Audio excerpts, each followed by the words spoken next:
Welcome back to Preservation Travels with Land and Kevin. Again, we're here in beautiful Natchez, Mississippi. Today on Linton Avenue, right next door to our little lady, Pearl, that we're working on. And I'm standing on the porch of a beautiful 1907 Victorian. Yes, 1907 Victorian. The Victorian architectural period in the United States extends to 1910 at the earliest. Some scholars agree all the way up to 1920. So in the United States, the Victorian architectural period does extend past the death of Queen Victoria by several years. But a beautiful Victorian home built high on a bluff overlooking the Mississippi River. This home is rich in architecture and rich in history, and we're excited to share both with you today.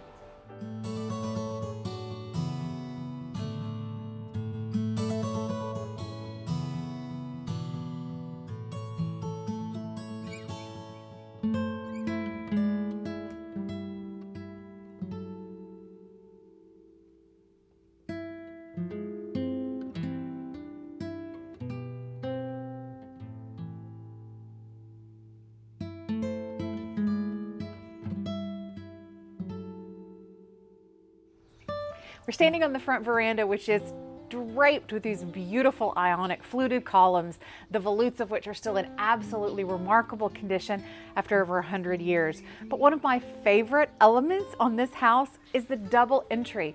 We don't see this often here in the South because this is an element often reserved for homes up north where inclement weather would require a double entry. But this beautiful home has these gorgeous double oak front doors hiding a treasure right behind them. Come inside. Welcome in to this glorious entryway with this absolutely stunning work of art leaded glass front door with its matching transom. You'll see here gorgeous raised panel wainscoting and a little peek of the beautiful detail you'll get when we get inside.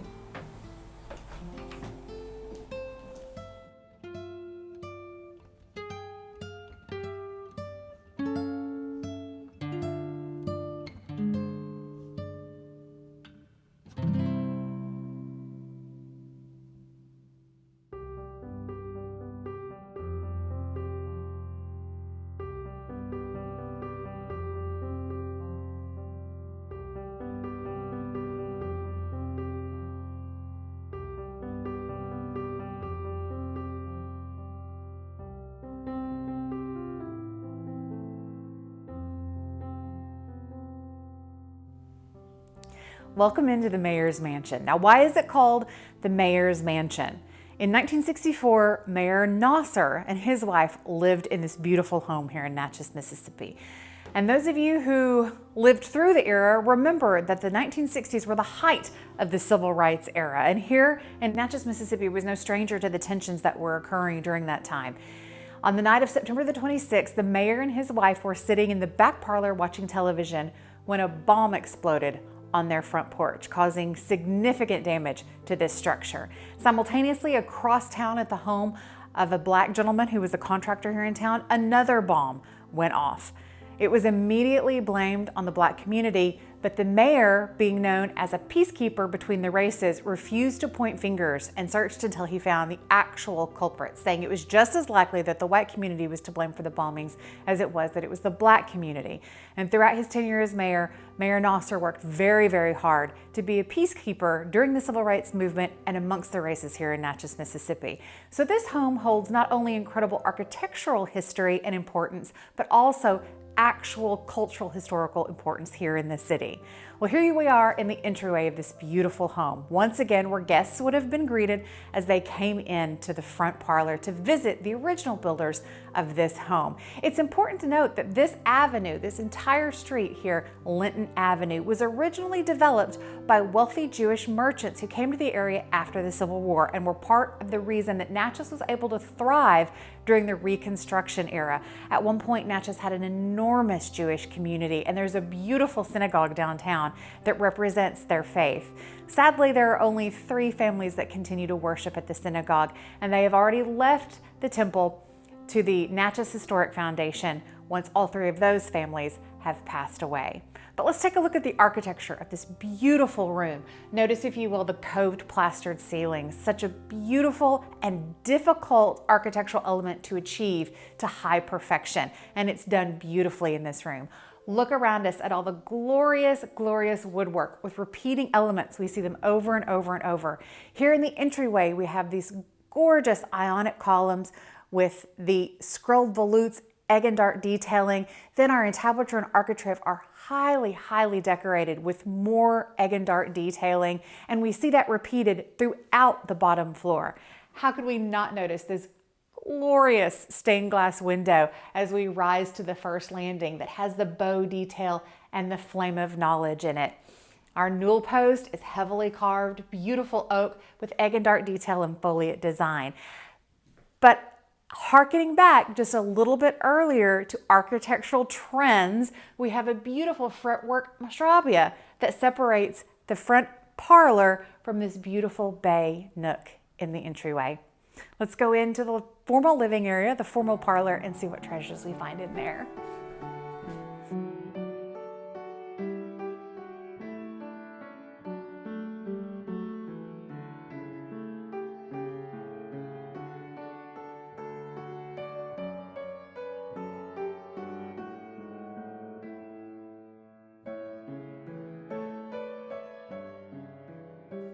Here we are in the front parlor, and behind me you see the most glorious set of pocket doors that are 10 feet tall.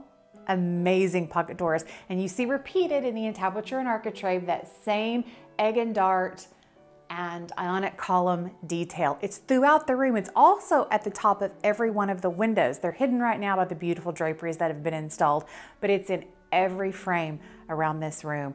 I want to show you something that's very important, and one of the reasons we are so dedicated to keeping historic windows. When these homes were built, every window in a historic home was built specifically for its window frame. They were all custom made for the frame in which they would fit. And very, very often you'll find these little tags on your window sill or on your window seat. Those little tags indicate which sash was made to go into which frame. You won't see that level of craftsmanship in new construction today, and you certainly won't get that level of craftsmanship if you try to replace your historic windows with new windows. The proportion will never be correct. But I love to find these little markers that are a little hint into the incredible handwork that was put into each of these beautiful historic properties. Now let's take a look at the family parlor. Come with me.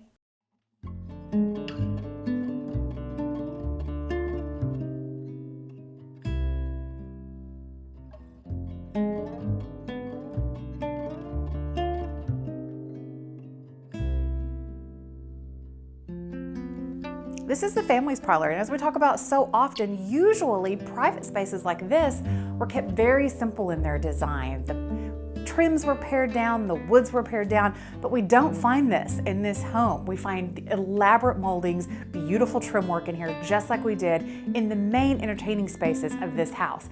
And that's probably because this is a double parlor. It was meant to be an overall entertaining space. So when the owners had parties or gatherings, they could throw open these pocket doors, and these two parlors could serve as one main space to entertain large numbers of guests, mingling from the entryway into the front parlor and then here into the back parlor. This room has one of my favorite elements because we see it so very rarely here in the South, and that's the stamped brick mantelpiece. I've seen one other mantelpiece that had some of this element of design. Here you see an egg and dart detail along with Greek key. The only other one I've ever seen in person was actually painted over. So it's beautiful to get to see one of these glorious stamped brick mantelpieces still in its original form.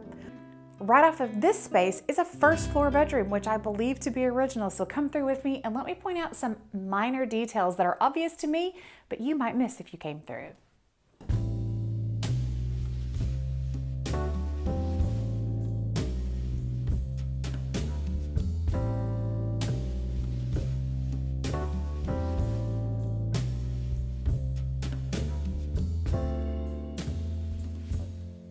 Here we are in our first truly private space in this home. So what's different in here than what we have in the formal rooms of the house? Well, first you can see that instead of our gorgeous entablatures and architraves, highly decorative, featuring fluted ionic columns all around in the living areas.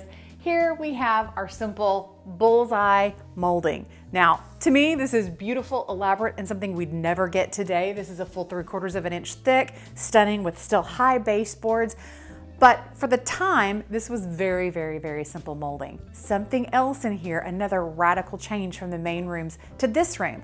Our front rooms have hardwood oak floors. Our entryway, our formal parlor, and then our back parlor. Very expensive wood flooring for the time. But in here, we transition to pine. We love pine floors. They're gorgeous, and they're all throughout our Pearl. They're all throughout Melly, and they're very, very common here in the South.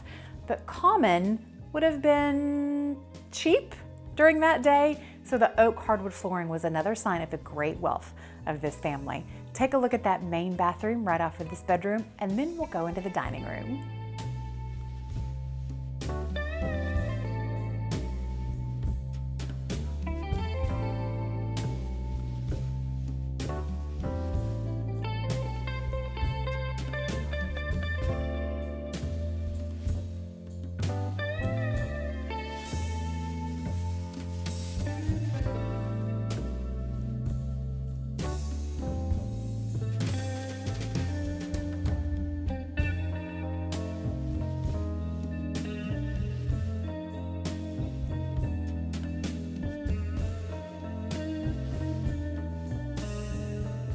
Here we are in another glorious Victorian era dining room. There are just no spaces in houses today like we had during this period of architecture. They're absolutely stunning. First of all, I want to draw your attention to the beautiful plaster coved ceiling again. This room has been treated to mimic the look of gold leaf, and it's been beautifully done.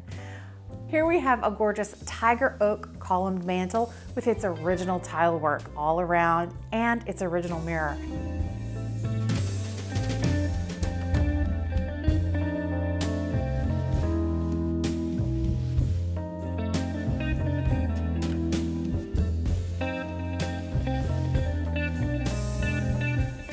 This is a stunning 10-foot pocket door that is one door that runs the entire length of this 7-foot opening. Absolutely magnificent, no matter which direction you look. And again, notice we have matching fluted entablatures and architraves in here. And I love a swinging kitchen door.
Here we are on the second floor landing, and I want to point out some of the architectural differences that you'll see up here from downstairs. Downstairs, all of the woods that are used in the trim, in the floors, in those main rooms are all hardwood. They're all oak and beautifully detailed. But once we rise up to the second floor, which was always intended to be a private space, our floors are all pine, and I guarantee you all of these moldings are also pine and have been painted from the beginning of time. The family would have considered it more appropriate to paint the pine and cover the fact that it was an inexpensive wood than they would have to stain it and leave it exposed. Up here at the front of the home, we have a beautiful study that overlooks Linton Avenue. Linton Avenue looks very much like a scene from a movie. It's almost impossible to describe how picturesque this place is. Just over the rise runs the Mississippi River off of a high bluff. Our first bedroom, calming and peaceful, a beautiful place to spend a night.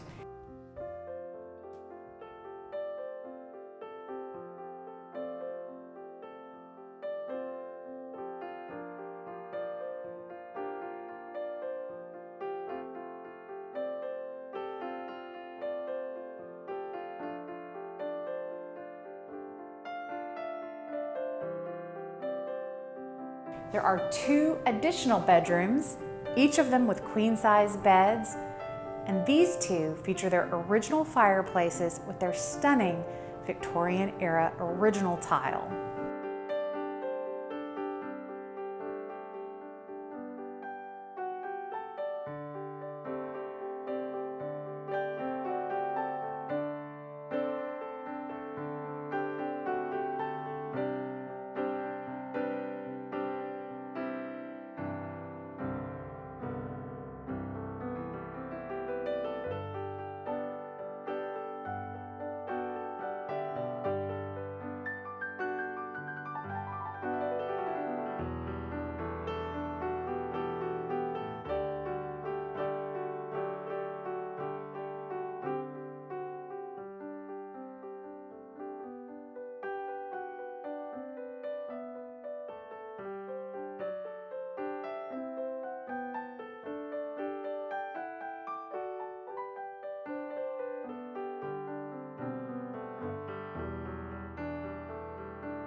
When this house was built, the second floor balcony would have been another living space, accessed by the walk-through windows in all of the bedrooms.